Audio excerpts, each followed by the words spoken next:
6 साल पहले सास जिस लड़की को बहू बनाकर घर लाई, उसी ने अब बेटी की तरह बहू को विदा किया। सास ने ठीक उसी तरह बहू की शादी कराई जैसी उसने अपनी बेटी की थी। यह अनोखी शादी मध्य प्रदेश के रतलाम में हुई।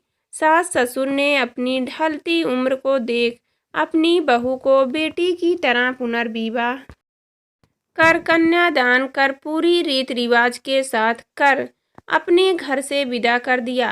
और खुशियां भरी इस शादी में लॉकडाउन भी आड़े नहीं आया। सोशल डिस्टेंसिंग बनाते हुए 3 परिवारों के सीमित सदस्यों के बीच ही ये शादी संपन्न हुई।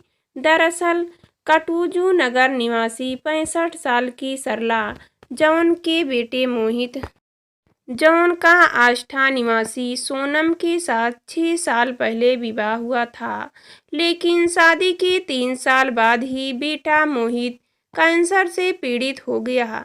3 सालों तक बहू सोनम ने अपने पति की जमकर सेवा की, लेकिन जीवन की जंग मोहित हार गया। उसके बाद भी सोनम सास ससुर के पास बेटी की तरह रहने लगी। सोनम की सेवा और उसके जीवन की खुशियां की परवाह उनकी सास ने की। अपने भाई ललित कांठेड़ और सोनम के परिजनों से पुनर्विवाह की बात की तो सभी राजी हो गए और नागादा में सौरभ जैन के साथ रिश्ता पक्का हो गया। परिजनों को नगादा जाकर शादी करनी थी।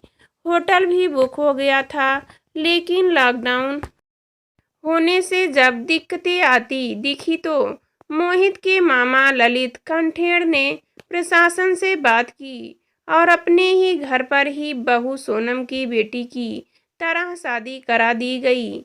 एक पल वह था जब 6 साल पहले सास अपनी बहू सोनम को आष्टा से खुशी खुशी विदा कर लाई थी, और एक पल 6 साल बाद ऐसा आया कि उसी सास ने अपनी बहू सोनम को बेटी बनाकर विदा किया तो सास ससुर की आंखों से आंसू झलक पड़े।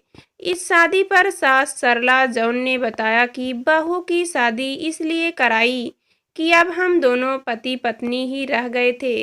हमारी उम्र भी हो चली, लेकिन बहू की उम्र तो बाकी है। हमारे चले जाने के बाद उसकी जिंदगी वो अकेले कैसे काटती, इसलिए शादी की। बहू को जब विदा किया तो बेटी के रूप में ही विदा किया। सब कुछ वही दिया जो बेटी को दिया था।